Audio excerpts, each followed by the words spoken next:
Welcome to Fingerprint Art. This lesson is brought to you by your favorite art teacher, Mrs. Allen.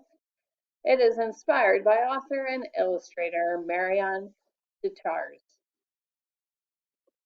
Marion is well known for many of her children's books, but Bob the artist is the one we're going to investigate today.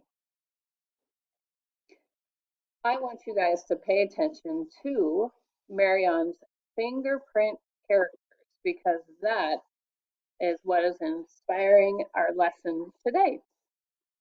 Having fun with fingerprints. This is Bob the artist. She's a great writer too. Very humorous books. What a beautiful day for a walk on my fine legs, said Bob. Eek! Look at those skinny legs, said Cat. Ooh, look at the funny stick walking, said Owl. Oh, how punny your legs are, cried the other birds. This teasing made Bob very sad. Look at Bob's little legs. Then Bob had an idea. I'll exercise my legs bigger. But that didn't work. I know. I'll eat my legs bigger. So Bob ate and ate and ate. I don't know. But that did not work. Worked on his tummy. His next plan was simple. I'll dress up to hide my legs. And he just felt ridiculous. Bob went for a long walk to the art gallery. Bob was inspired. You guys would probably be able to name many of these artists. Bob had a brilliant idea. He got his paint out and started to color his beak. On Monday, he painted like Matisse in beautiful, colorful patterns. Oh, how exquisite! A genius! Incredible! Such daring, amazing color! Stupendous! Brilliant! A work of art, said Owl. Even the splatters looked like painter Jackson Pollock. Wow, that's an incredible beak, said Cat.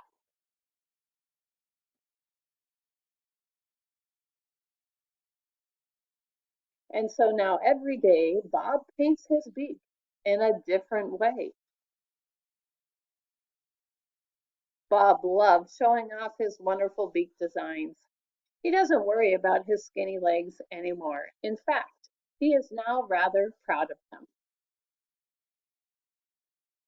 And sometimes Bob even likes to leave his beak red.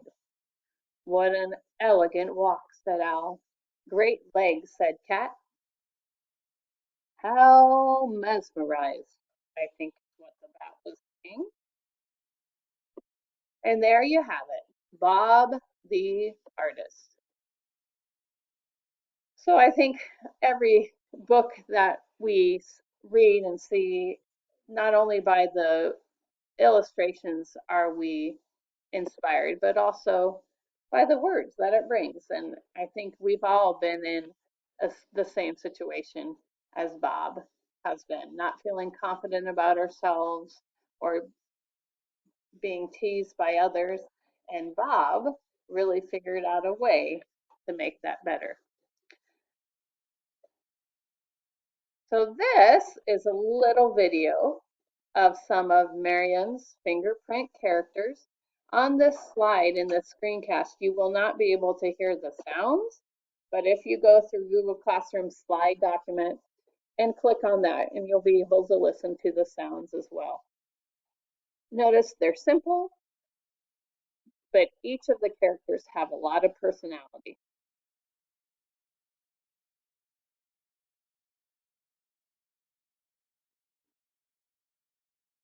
And it's important to see too that we don't even necessarily need color. It's black and white and it still does the trick. Well, after we have that inspiration, it's time for us to start making our own fingerprint art. And materials that you need for this is very limited. If you don't have a stamp pad or paint or watercolor paints, markers work great too. If you do use markers, I like to use a wet fingertip or a damp fingertip before I apply the marker, and then it will transfer to the paper much better. Or you could even use a damp piece of paper to transfer a dye marker from your fingertip. You'll need pen and Sharpie and pencil. That's to add the details. You can do this in your sketchbook or paper. And of course, have soap or a wipe to clean off your fingertips when you are done. Here are some ideas of some step-by-steps to how to create different fingerprint characters.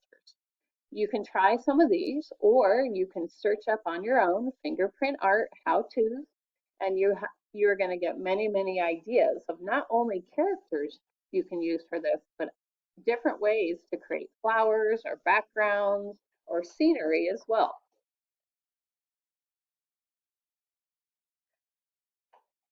Here, I wanted you guys to get a few ideas about how to display that work once you've done some practicing. Now you can just display your work like here in random order on a sketchbook page with all your favorites. You can do it in more of a linear display where all your characters are lined up. Or you can make a picture or a scene with it. And here you have the fingerprint fish, an aquarium with some fingerprint rocks and some fingerprint sea life. And over here you have the jar full of insects from the fingerprints. So there's lots of different ways to display this art. Now I also have this printable sheet. It's not printable from this page, but it should be printable from the Google Slides page.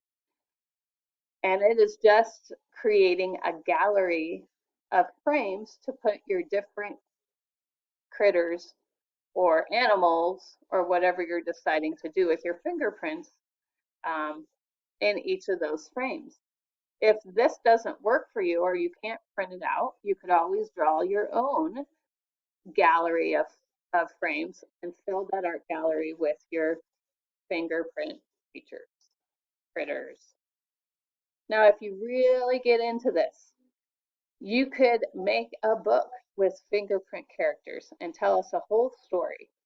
On this link, it is how to make an ABC book using your fingerprints and giving just some ideas of different things you could use for each letter.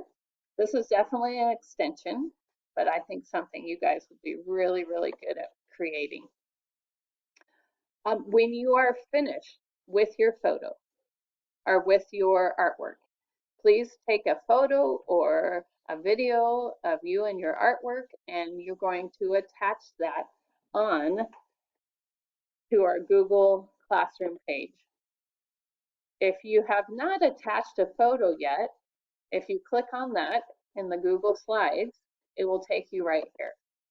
And you click on this, you'll see a document that I took screenshots of each page so you guys could see exactly what you're seeing and where to click and attach a photo file. And I've gotten some feedback back from that and good results from people that were struggling but followed those step by step and got their photo, so it must have worked. Here's also an extension to learn about your unique fingerprints and what makes your fingerprints so unique. I thought that was kind of a good connection since we're doing fingerprint art. So this is fun for you and your whole family to enjoy. I'd love to see what you have created or any of your other family members have done. The whole goal for this project is for you to experiment with something a little bit different, maybe something we don't do every day, and to have fun with your family. Hope to see your photos soon. Thanks for joining me.